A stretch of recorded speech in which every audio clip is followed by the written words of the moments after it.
the guy Bombad.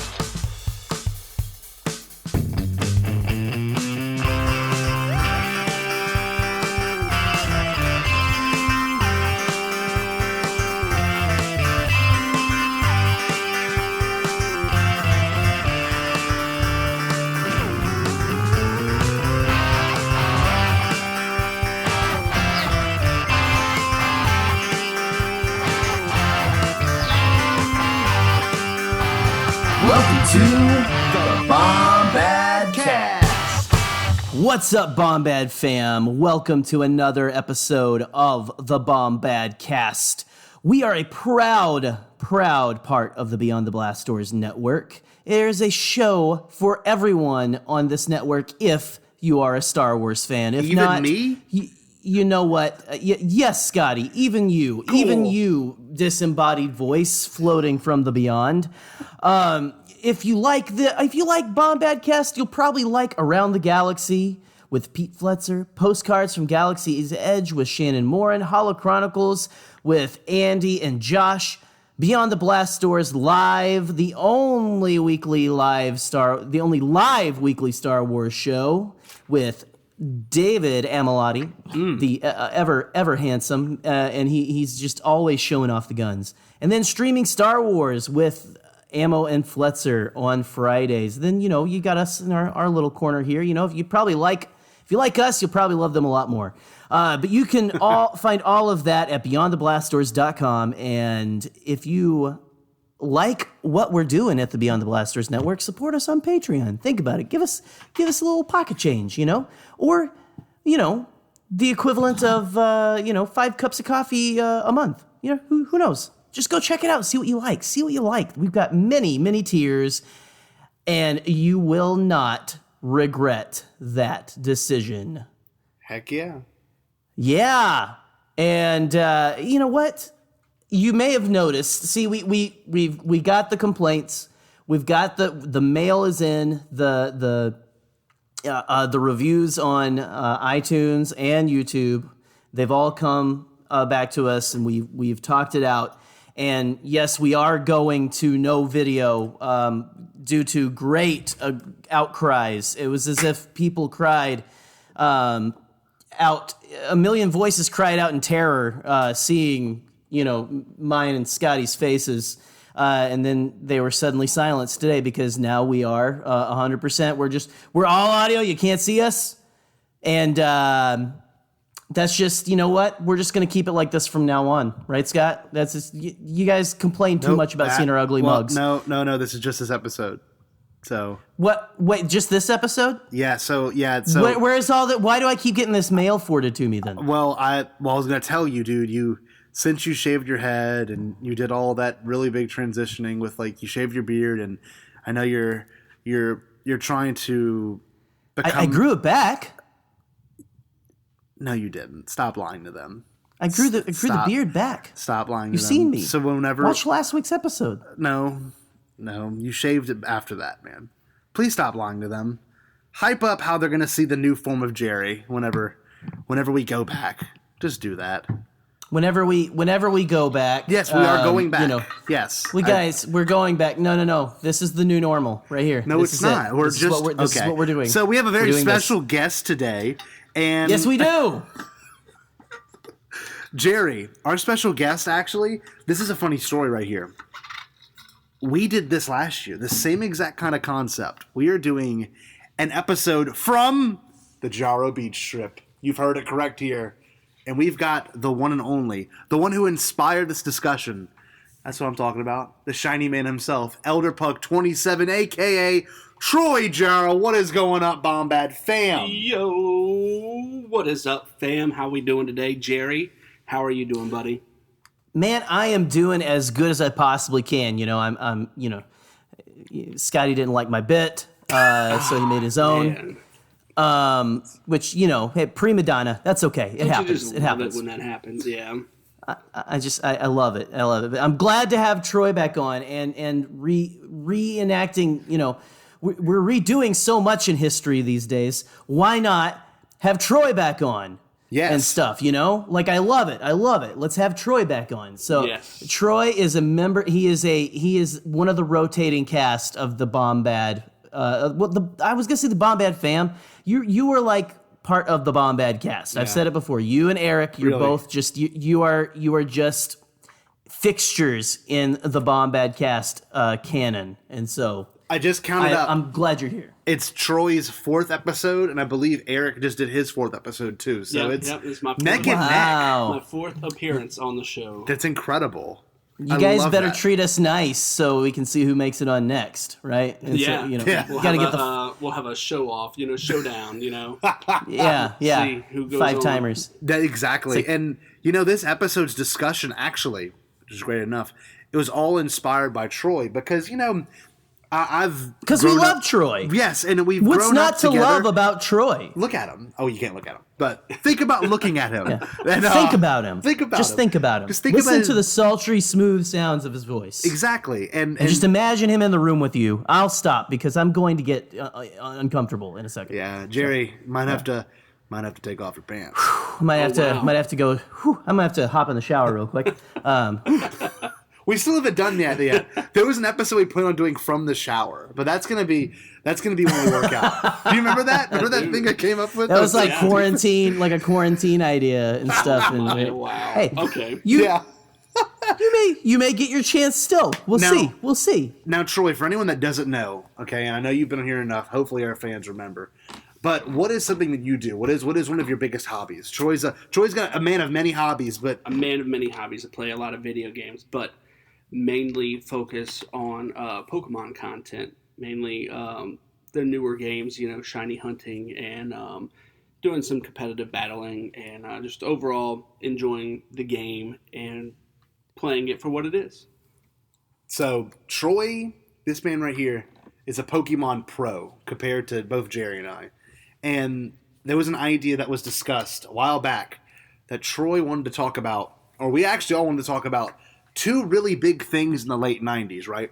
And Jerry, what were those 2 things? What was like 2 of the biggest things for us? Because it's an interesting thing to even bring up.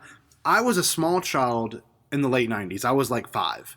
Troy was a preteen. He was like 9 or 10, right, Troy? Mm-hmm. And then Jerry, you happened to be a teen in the late 90s. So we have 3 very different perspectives of what occurred then and what was popular to us then as well. Is 12 years old a teen? I guess it makes more sense. You were more teen than Troy was teen. So I don't know. I'm sorry. I was just joking. I'm like, come on, man. I'm not that old. I wasn't like, smoking behind the gym and like driving a bowling car alley. in '93. Hey, girl. Hey, you want to go watch Hey, Jurassic Park? preteen. We'll go watch Jurassic Park with me? Like, dude, you're 6. Like, You come bring on. it up. You brought it up already. But it's an important thing because Jurassic Park came out before I was born. Troy, you were little when Jurassic Park came out. But Jerry, you were probably like, what, just at the right age to see it in theaters, weren't you? I was 6. Did you see it or no? Yes, and my No parents, way. this is living proof. I'm living proof that no one paid attention to the rating system in the 80s and 90s. Yeah. My mother, and I have a funny story about it. We were visiting, I remember this vividly. We were visiting my family in Texas. Okay, I have cousins, and and aunt and uncle, surprisingly, that live in Texas because they were younger than me, and we're like, I don't know what we were doing. We were doing something. Maybe we were doing paper mache or whatever, and there was an ad for Jurassic Park at the local theater, and I was like, Mom, I want to see this. It's dinosaurs. 'Cause I was big into dinosaurs, right? Okay. Yeah. Like we went to New Mexico to visit some other family I have, and they took me to the Natural History Museum in not Phoenix. Trying to think of that's not area. Wait, I don't know where I am. Albuquerque. I was trying to think. Okay. There is a Weird Al song about it. But yeah, dude. So, okay. I was a big dinosaur dude, and my mom and them were like, okay, yeah, well, we'll take the kids to see it. And mind you, I was like 6 when this movie came out. My older cousin was a year younger than me, and his sister was like a year or 2 younger than both of us. So yeah, they took us to watch Jurassic Park in 1993, and my cousins were a little startled. Needless to say, my mother had to make me turn around when Gennaro, the lawyer, got eaten off the toilet. She forcibly made me. She's like, turn around, turn around, turn around. And I'm like, but this is so cool. Like, I want to, you know. And like, I finally, like years later, I was watching the VHS staying at my grandma's house. And I was like, I think I'm old enough to watch this now. This part. Mom usually makes me hide my eyes, but I want to watch this part now. She's like, okay. Because grandparents are the best, right? Yeah. Like grandparents are just like, whatever, they don't know, you know. But again, ratings, people still don't know what the ratings are and stuff. So again, like they don't pay attention to that kind of stuff. But Jurassic Park rocked everyone's faces off. It's actually playing at a drive-in about 40 minutes north of me right now. Dude, I'm really tempted, but they're also playing Empire. So I think I'm gonna go check that out. It's a double feature, Empire and Jurassic Park. And no, that would be awesome. I wish you could mix and match because they're playing E.T. and Jurassic Park and Empire Strikes Back at a drive-in that I did not know existed until this all came until this came out. Man, I didn't until the pandemic happened. I didn't know there was a drive-in, but now I do, and I'm so psyched. Great. Wow. But anyway, it's that and Black Panther back to back. And so cool. That's still good movies. So I'm thinking about going. That has nothing to do with anything. So the 90s. Well, no. It's important because, you know, and I have a very small secondhand memory of just like the late 90s. It's not really that huge, but there's things that happen in the 90s that are very interesting. And I don't know why. It was like the America's youth was like really booming, and there was two really big, or I guess like three really big things. And I don't know if it was like this in any other time period, but the 90s was a lot about dinosaurs. And every concurring generation has had like a weird dinosaur hit movie or a weird dinosaur, like, I guess, I don't even know what to say. Like, it's been a part of pop culture since the 90s, right? And then for some reason... We loved them until they have feathers, right? Yeah, exactly. No, and then, I'm just kidding. No, and then for some reason, the world was captured by this idea of, you know, the video game craze, portable gaming, and there were huge games that came out then, and the whole basis of this episode is going to deal with Pokemon and Star Wars and dinosaurs, and they all are kind of combined. And, of course, The Phantom Menace being one of the blast biggest things in the 90s, you know, in terms of childhood and pop culture. And that's pretty much what the whole discussion is going to be circling around. And Jerry, you bring up something really important, because I didn't realize this until watching The Phantom Menace with Eric recently. He brought up the fact that Jar Jar looks dinosaur-like. And I don't know if that was George having his, thumb on the pop culture then, but I literally I cannot watch that movie the same now after Eric acknowledged it. Right. Because that was such a big thing for every kid growing up in that era. And he looks like the duck-billed dinosaur, right? Yeah, and he even has like the ears. And the ears are different. Yeah. But yeah, but the crazy thing is the fact that like the pop culture of that time like was just kind of captured in that character, and then everything dealing with the 90s is just such an interesting time. And I don't know, like I feel like it's very hard to not think about it and not think about Pokemon as well and its importance and, you know, that culture, you know?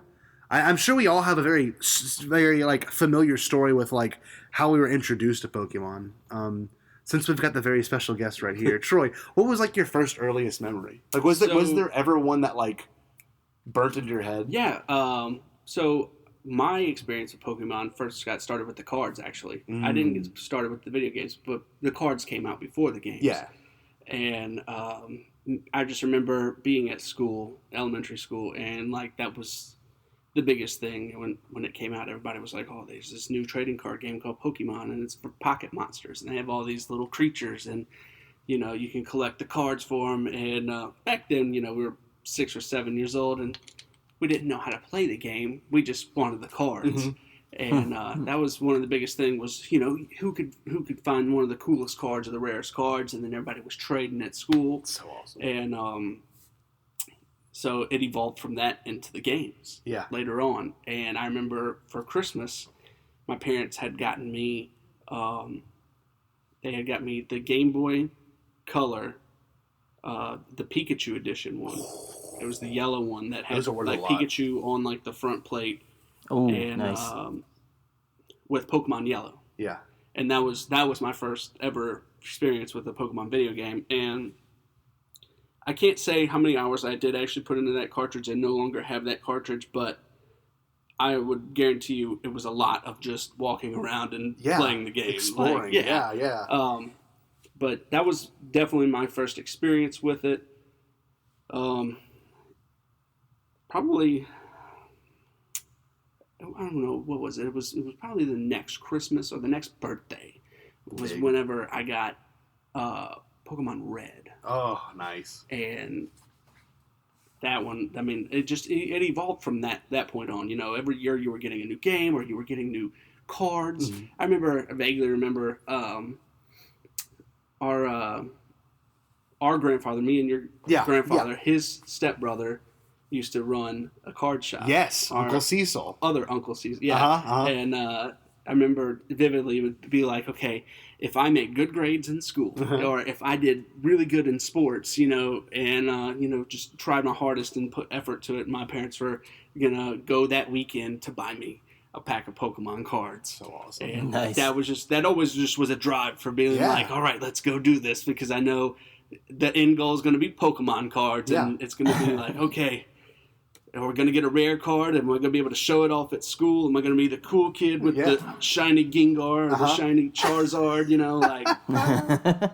Actually, I'm pretty sure at one point in my life I have owned a shiny holographic first edition Charizard.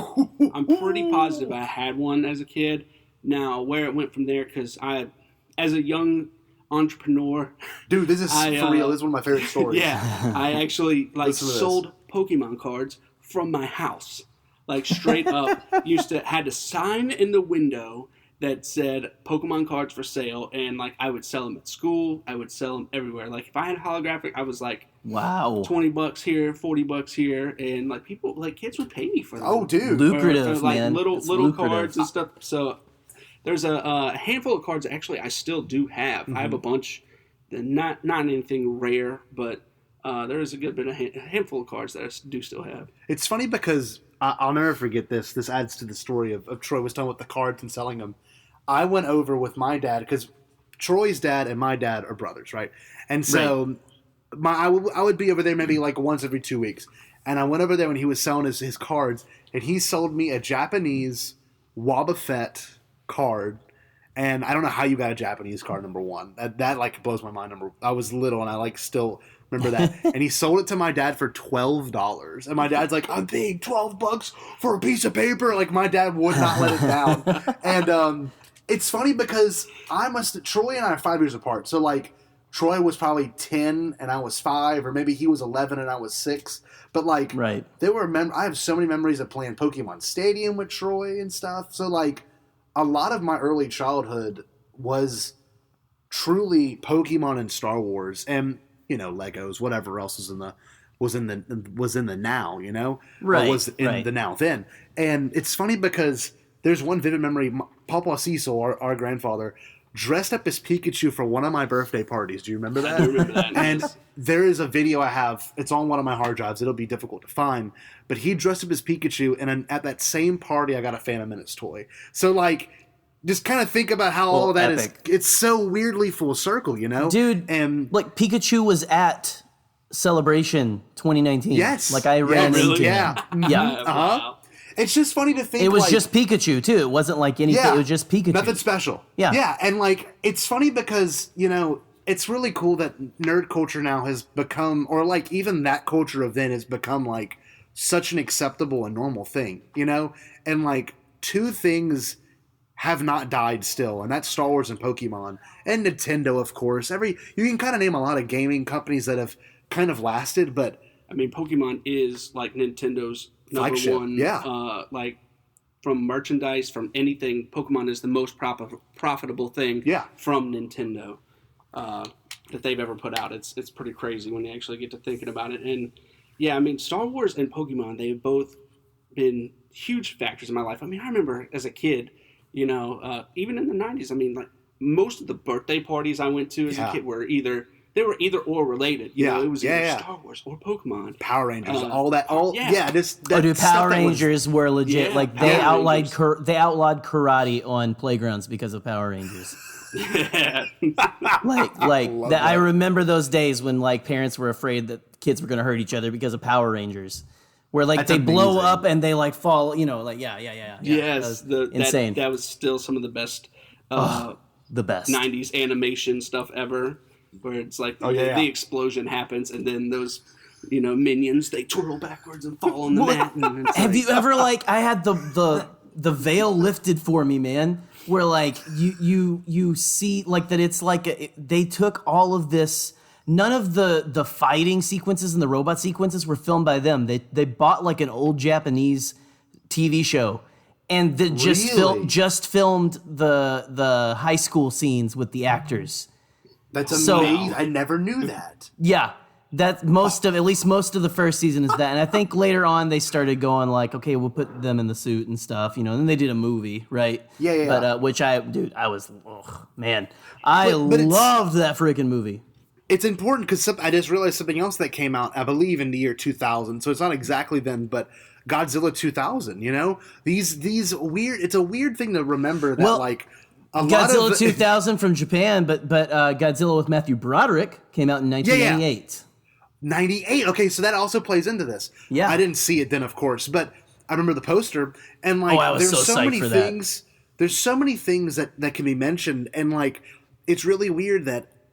You're gonna love this. This is so Alex Jones. It was very reptilian, everything was very the reptilians are they're taking over popular culture, dude. And it's true though, because Troy and I talked about it earlier, and all the first gen Pokemon, the first 3 starters at least, are all lizards, or a part of a reptilian. Bulbasaur is obviously some sort of you could tell me. I mean, actually, Bulbasaur is the definition of when you think of Pokemon, because it doesn't resemble anything. No, actually. It doesn't. When you You're actually right. think of in terms of Pokemon, a lot of them you can actually resemble towards something, but Bulbasaur is literally just a beast that has plants growing on it. You know, whereas Squirtle is your turtle and Charizard's like a lizard or a Charmander, and so there's actually a big thing about Bulbasaur where.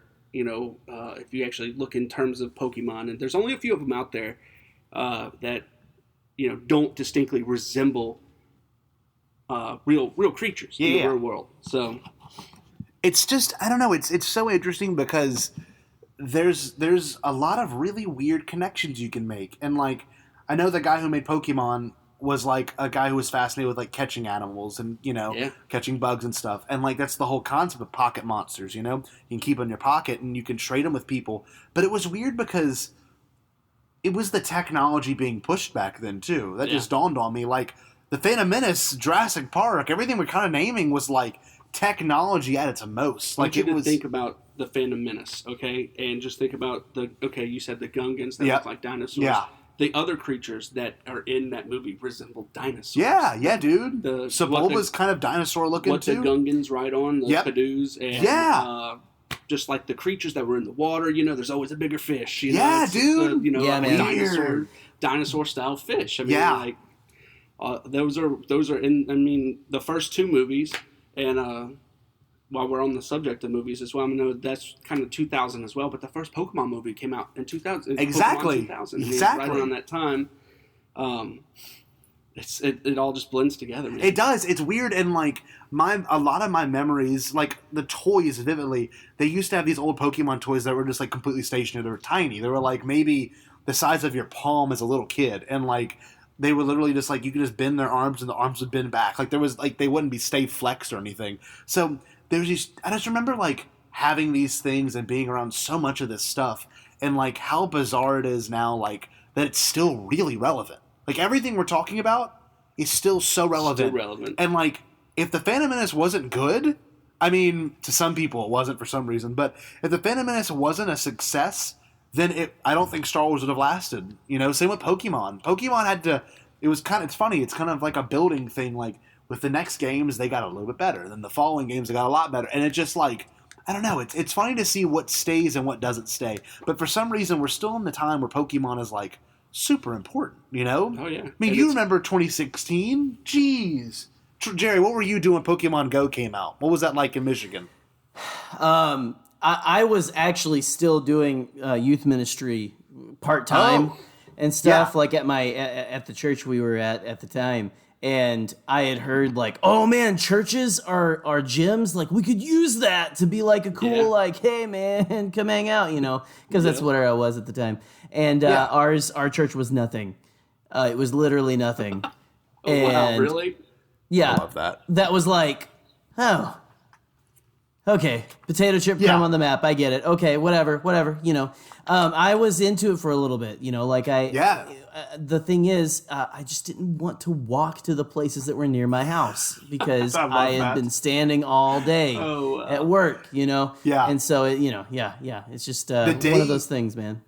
The day it launched, Jerry, I was actually working at the mall, and like, it was insane because the first day it launched, it was like hectic. Like no one could download it. It was like there was a lot of problems. Yeah. Initially, but the following week, I mean, like people were walking around the mall. I was selling sunglasses then, and like glued to their phones. Like everyone was playing it, and like I saw old classmates I hadn't seen in years, former teachers and stuff, and for a while there in Louisiana, I honestly I really do believe, I think 70% of the population played it. Like it was insane. Yeah, it was literally at the time the most downloaded app ever. Yeah, dude, I would play it in the grocery store, like waiting to check out. And Allison would be like, "Come on, what are you doing?" Yeah. Like, and I mean, sorry, I've got a Squirtle right here.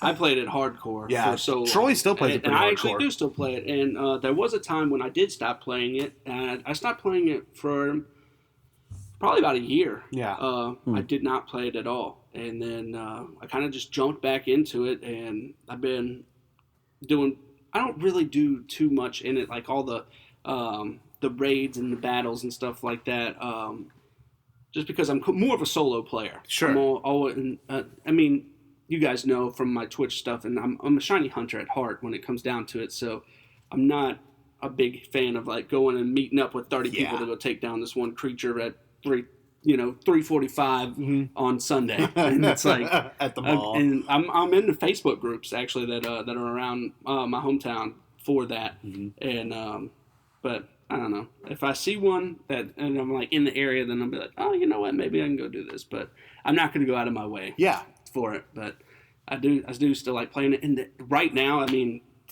I can't even express like Pokemon Go right now during the whole pandemic. Jay, I don't know if you know this yet, but Troy will fill you in. It has literally been amazing. Then, like, Niantic has taken their full control of this thing. And so awesome. They've basically made it to where incenses at your, they last an hour now instead of 30 minutes. And then you get a spawn every minute now instead of every 5 minutes. Hey, at your home, too. Yeah, at your home. You don't have to leave. Right, you don't have to I leave. did hear that they were like spawning in people's houses and stuff. That's So, cool. and then the most recent update they did was you get one spawn a day automatically at your, like, as soon as you open up the game, you can get a spawn.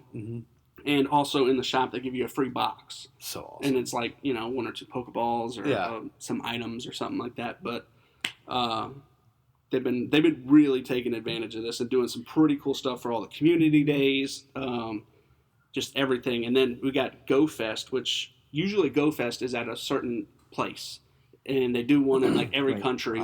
And basically this year it's going to be, I think, July 25th and 26th.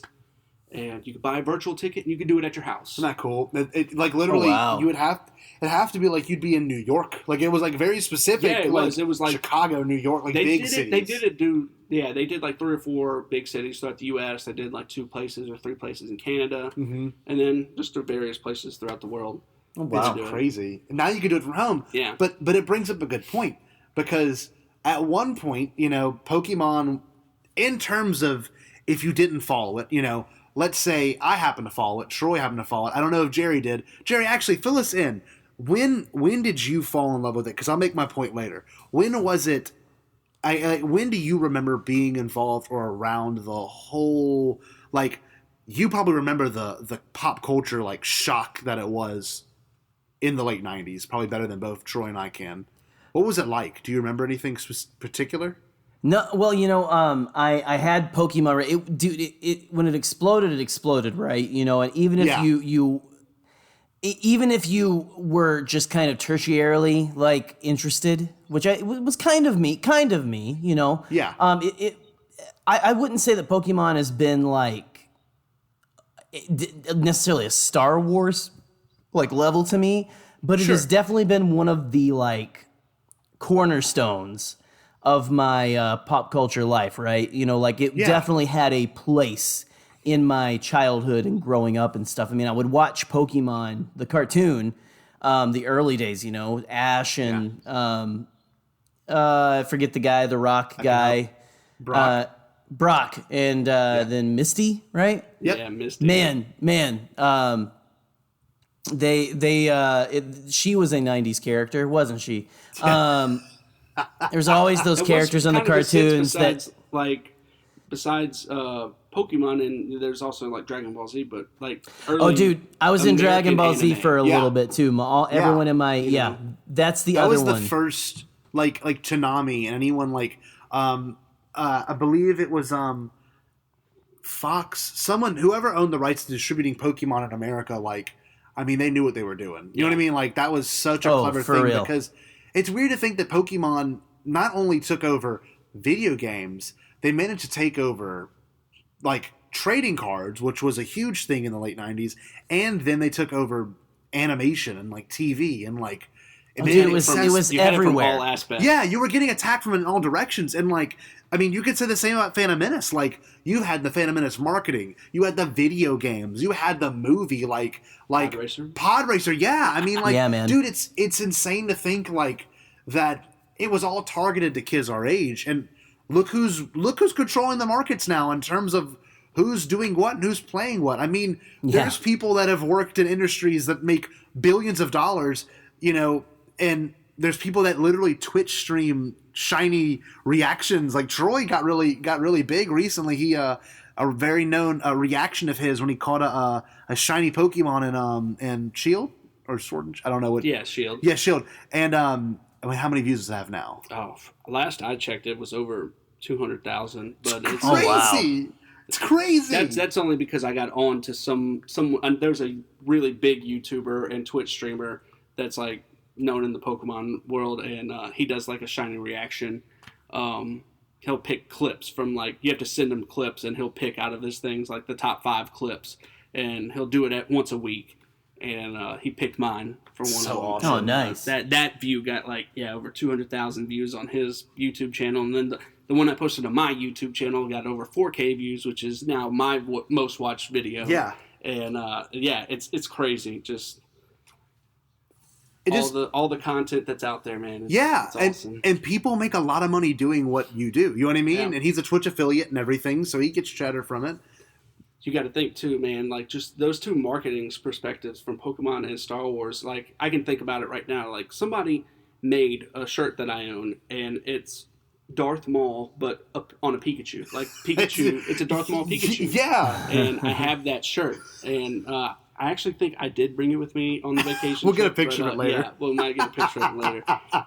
But yeah, that's like one of my favorite shirts because it like symbolizes two of my favorite things. Sure. It's like Darth Maul and Pikachu. Yeah. It's so great. So Yeah. cool. I also have another one where it's Pikachu as Darth Vader. Yes, I remember that one. Yeah, and the Death Stars behind Pikachu and all that. Yeah, so that one's pretty cool. Oh, It's that's just awesome. like, it's so weird to think though, like, these people that are growing up are controlling the next, what's the next big thing. And, this brings up a good point. The Force Awakens is really what brought back Star Wars for us in the year 2015. But 2016, Pokemon came back just as big as Star Wars almost did, honestly.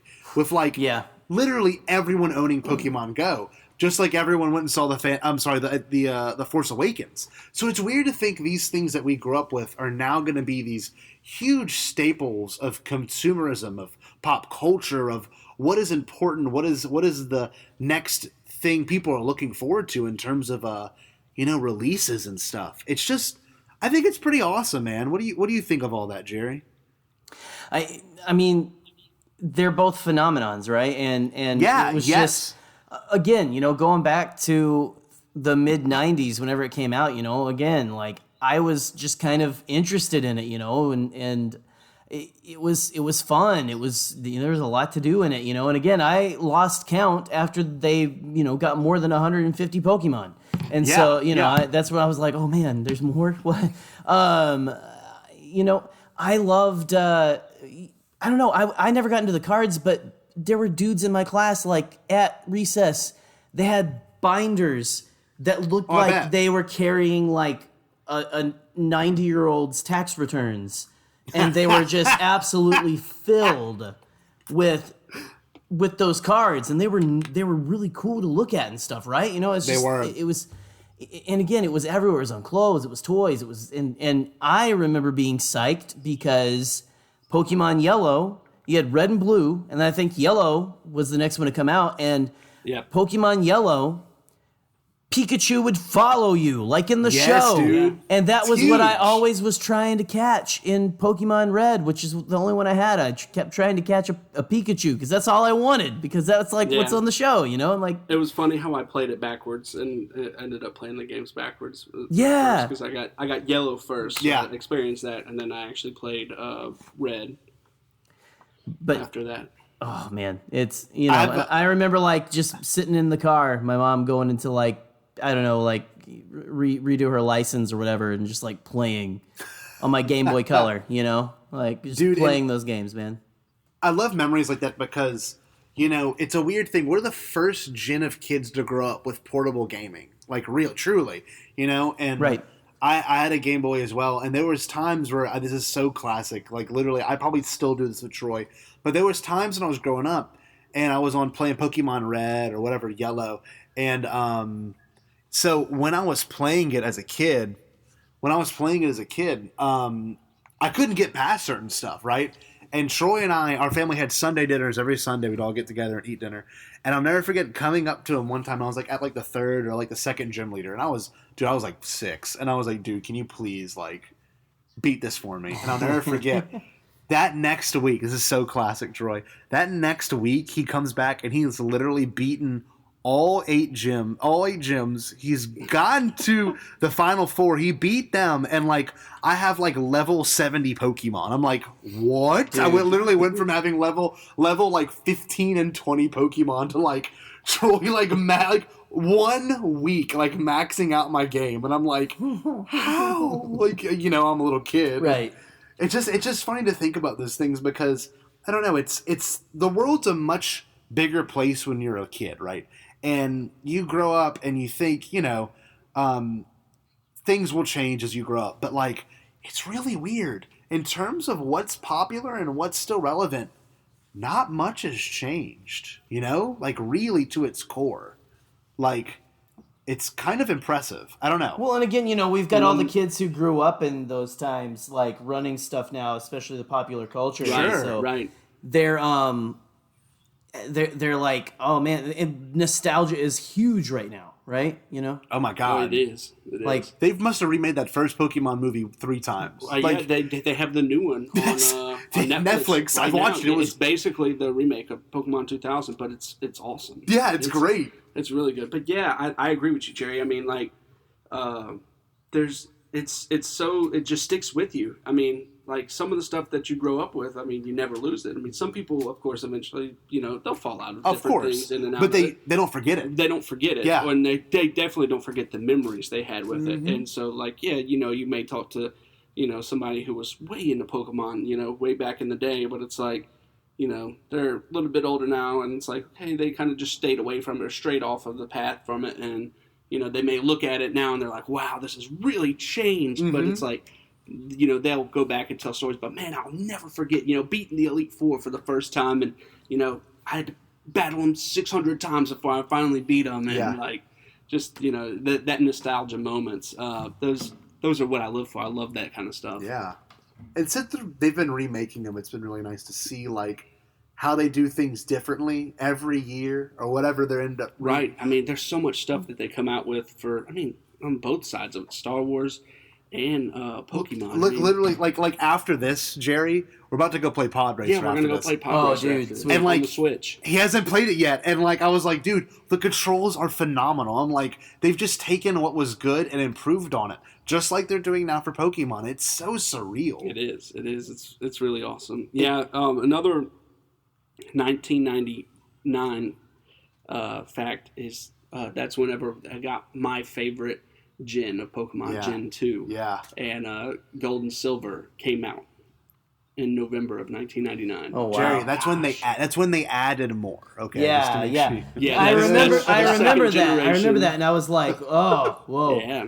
Whoa." And that was still to this day the only game. Obviously, they remade Heart Gold, or they remade Gold and Silver, which is now Heart Gold and Soul Silver. But still to this day, that is the only generation where you can go to more than one region. Yeah. And you go Capture to all. your Johto and Kanto regions, and get 16 badges and do It's crazy. It's so crazy to think about that. And those had my favorite Pokemon. My favorite legendary Pokemon is Lugia, and he's in Gen 2 in Silver. You bring up a good point. I want to talk about this actually. There's a lot of weird things you connect between Pokemon and Star Wars, or almost any franchises, but in particular those two.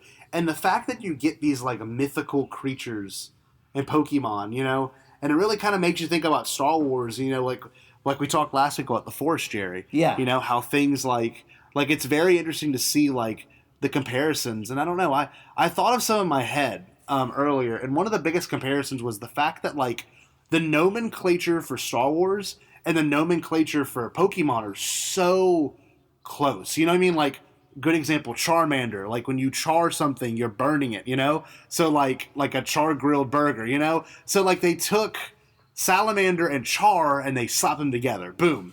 Yep. And, I mean, the same could be said for Star Wars with, like, Jerry, who's the guy that's trying to sell death sticks? What's his name? Elon Sleazebagano. Sleazebagano. You're gonna compare Charizard to Elon Sleazebagano.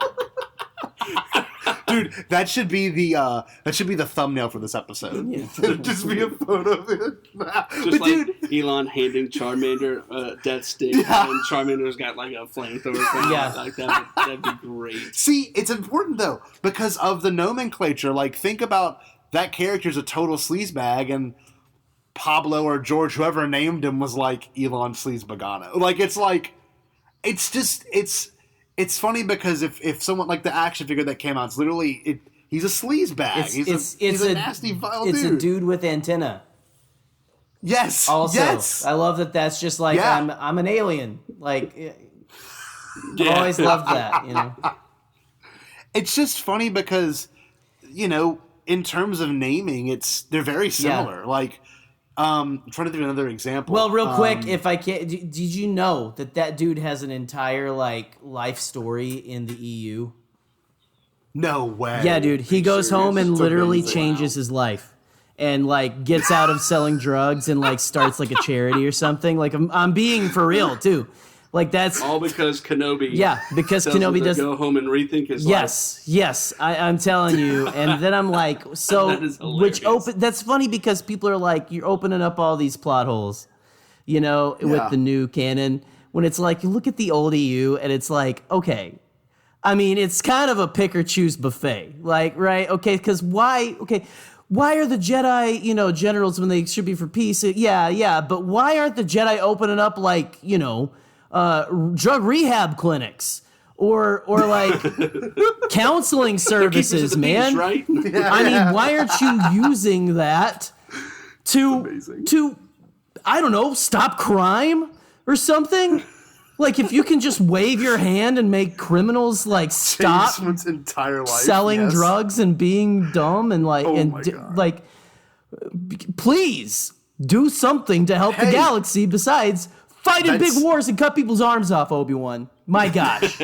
Sorry. It's funny because in terms of, you can almost tie it back to Pokemon. Whenever a Pokemon uses confusion, the other guy's like, well, I'm going to attack myself now. Like, it's just like, it's funny. You know what I mean? You just reminded me of that SpongeBob meme. I'm going to head out. I'm going to attack myself now. I'm head out. Yeah. Dude, it's just funny because, you know, there's so many things, like you've got psychic Pokemon, you know, and they're a lot like Force users, you know. They have these really crazy abilities, you know, cause headaches. They can do all kinds of stuff. Yeah. You know what is it's weird cool. is for some reason I had a fascination with Psyduck when I was big into Pokemon. That's so Jerry. That is awesome. I Psyduck freaking- is hilarious Pokemon. I freaking loved Psyduck because he was hilarious. It was dumb, but he could also, like, I don't know. I felt bad for him, you know, too, because headaches suck, man. This dude's got Hey, wait. problems with migraines, chronic migraines. That's like the biggest thing is he's got the biggest headache, and if he gets too angry, he can literally explode. His head will explode. Yeah. Wait, did you ever see Detective Pikachu, Jerry? Yes, I actually did. It was very nice, Dude, except for there was a lot of Pokemon on there that I was like, I guess that's a Pokemon. Neat. There was like a big brick wall, like night kind of a thing, and I was like, huh. I thought they were animals, but all right, cool. Yeah, let's go on. I recognize the one with the big tongue. Cool. Lick-a-tongue, right? Dude, Lick-a-tongue? I want to get Jerry just talk. Dude, yes, we're gonna do a Discord call or something like that, and do a movie night and watch Detective Pikachu. Well, there's the part in the movie where Psyduck has his moment and he like wrecks Oh, house because dude, he, yes. Yeah, because Freaking- he gets so stressed You know, out. I stand Psyduck still, man. I'm telling you, I had like a little, like, those little figures. You're talking about the little figurines that didn't move. Sure. They were just like a little figurine, man. I had Psyduck, dude. I'm telling you, I had Psyduck. So That's awesome. awesome. Like That is I Charizard love that. and like Charmander, and Pikachu were my jams. But Psyduck was just like that punk rock pick. You know what I mean? It's like all right. Hey man, he's a psychic Pokemon, so back off. He's a duck with a headache who might explode. Yes.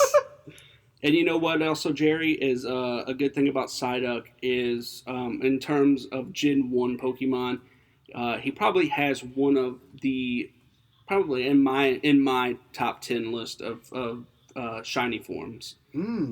He just has a really cool shiny. Ooh, Now, nice. for Jerry, probably doesn't know what that is. Explain to Jerry what a shiny is, because So- that's something I Scotty, learned probably with Scotty, don't out me. Like, I'm not, dude, but it's important I really because our don't, listeners though. might not know. I really don't. And it's So, funny. yeah. It's so sick though, Troy. Like, So Troy, yeah, tell shiny us. Pokemon are basically, it's just a variant, a different color Right. of that Pokemon. So normally Psyduck is, yellow, like a yellow Right. duck. But its shiny form it's all blue. Ooh, I like blue. So it's actually all blue, and they are very rare, like in the games to find. Because they're awesome. You can't find them. You can't find them in Gen 1 games like Yellow, Red, or Blue. They were not released until Gen 2. But yeah, if you can manage to find one, the odds of finding them, they change from game to game. But in the earlier games, the odds of finding them were 1 in 8,192. Wow. And in the newer Gen games, when it moved to the 3DS, all the odds, those odds got cut in half, so that it's like 1 in 4,096 odds. Yeah. See, Troy is all up on his 92. numbers. Yeah.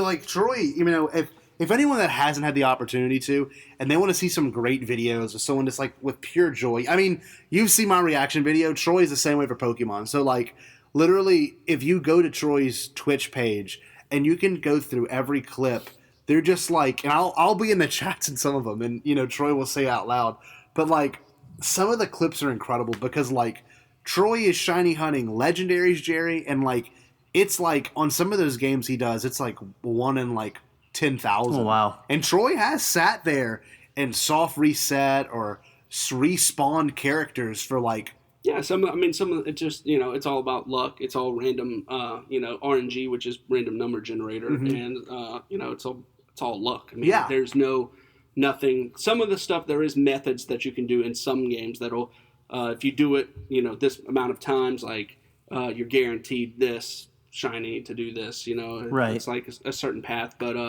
for the most part, I mean, most of it is pretty random, and I'll spend days or weeks or sometimes even months looking for this one. And I'll eventually get it. How Troy nice. does it though is so baller. He does it because he has it on. Literally, he's got 2 DSs. He's got a Switch. What else do you use it on? Do you ever do I do emulators sometimes, like on the computer as well. So Troy will have like 4 shiny hunts going on at the same exact time, and like he's just like his hands are going. It's funny. He's literally like making sure my counts, because I have also like a it's an app that I use. It's like a counter on the computer, and it'll type in the hunt for me. I'll type in the hunt, and I'll increase the number for every hunt. It's like do.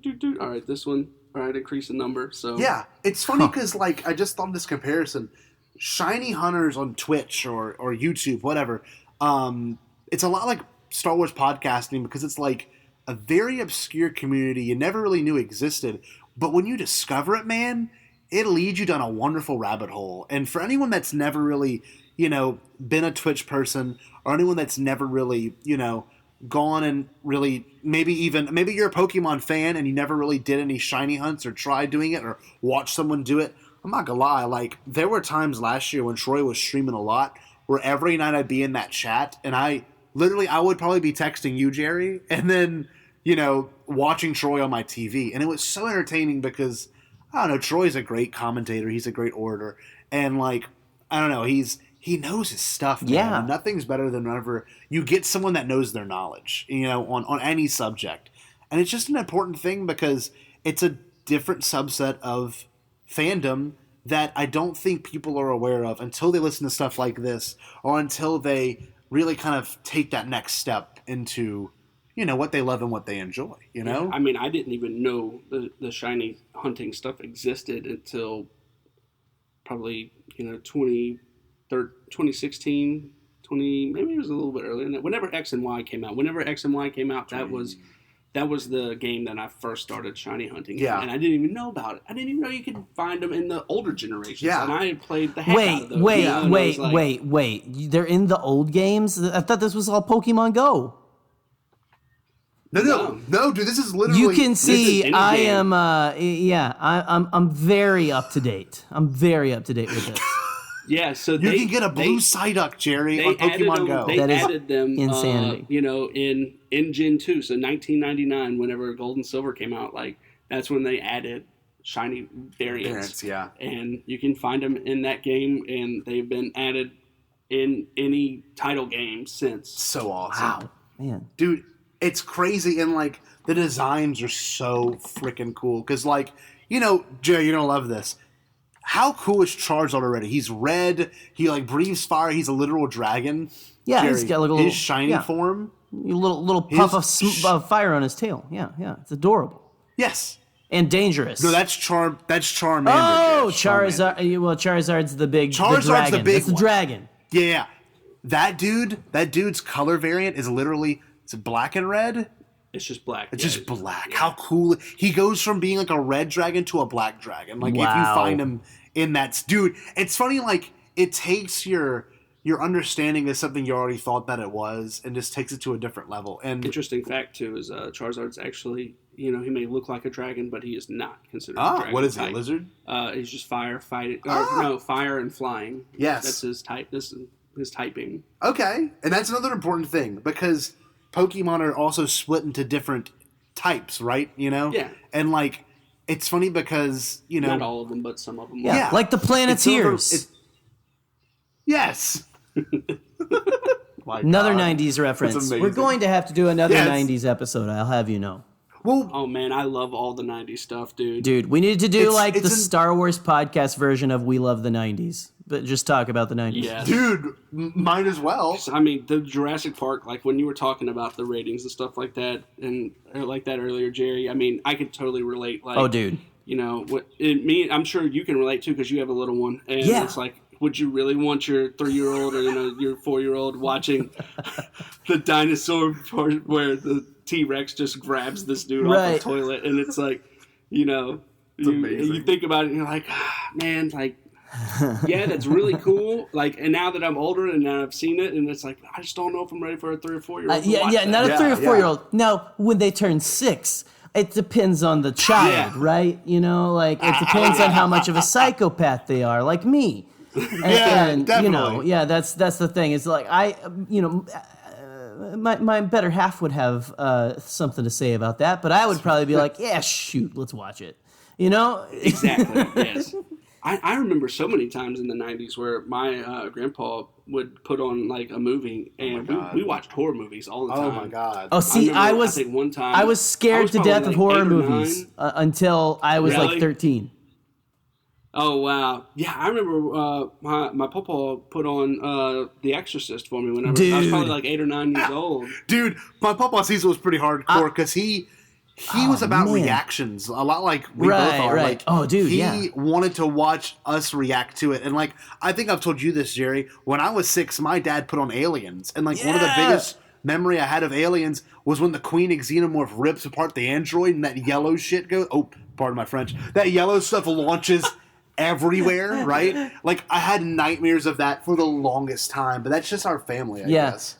It's amazing. Well, Yeah, and I still remember my Go ahead, mom go ahead, telling Troy, us go that ahead. story about like whenever I came in, like she came in to pick me up, and she's like, yeah, you know, and Papa and Troy were sitting there on the couch and they're watching The Exorcist, and you know they're eating popcorn, and you know I'm over here like, oh my gosh, you know, like it's my 8-year-old son or 9-year-old son, like whatever, yeah, just like watching this, and but I never had nightmares. I was all into the horror really? stuff as Yeah. a kid, so I never had any See, kind of nightmares or anything like that. I thought it was cool. I'm like- Yeah, of course. yeah, this is crazy. Like, so awesome. I'm like into horror now, but like seriously, my what?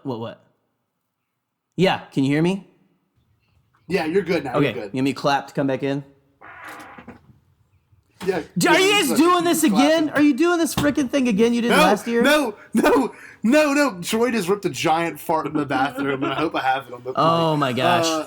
It was like a comical fart. It was like I did not hear. It is not out of the realm of this program. Definitely, It is definitely not. In fact, that was a lot of the talk on our Patreon call the other night. Like, you know, we're the show that does fart noises. You know, and yeah, welcome. So 78 mile an hour winds.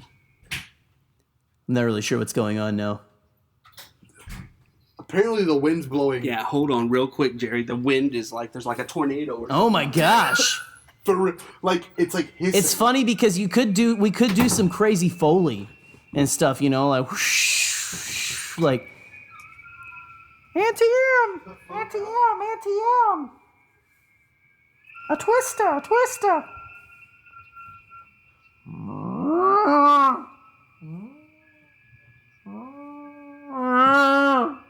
Oh, that was actually.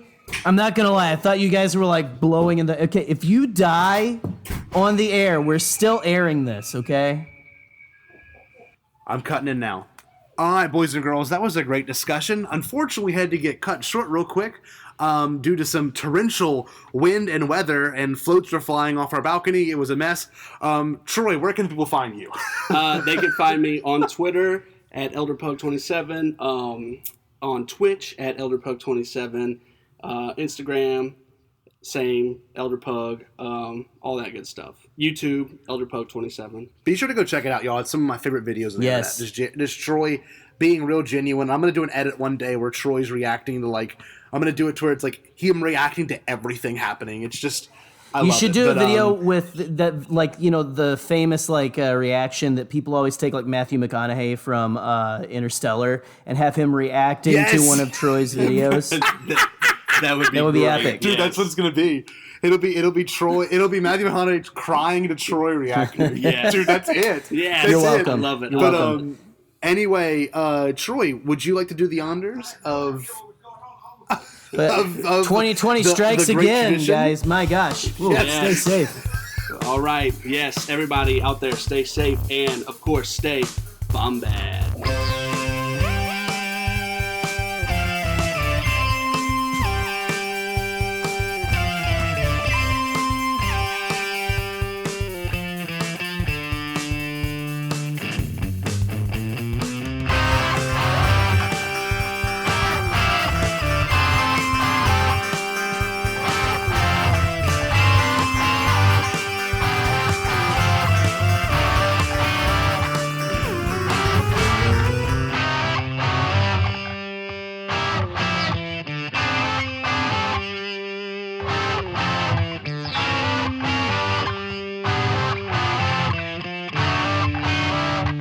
Lisa or Bombad.